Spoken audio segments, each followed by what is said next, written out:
श्रीं ऐं क्लीं सौः। ॐ नमस्त्रिपुरसुन्दरी हृदयदेवी शिरोदेवी शिखादेवी कवचदेवी। सर्वसिद्धिप्रदे सर्वसम्पत्प्रदे सर्वप्रियङ्करी सर्वमङ्गलकारिणी। सर्वकामप्रदे सर्वदुःखविमोचनी। सर्वमृत्युप्रशमनी सर्वविघ्ननिवारिणी। सर्वाङ्गसुन्दरी सर्वसौभाग्यदायिनी। सर्वार्थसाधकचक्रस्वामिनी कुलोत्तीर्णयोगिनी।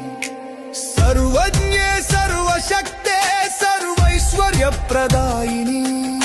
सर्वज्ञानमयी सर्वव्याधिविनाशिनी। सर्वाधारस्वरूपे सर्वपाप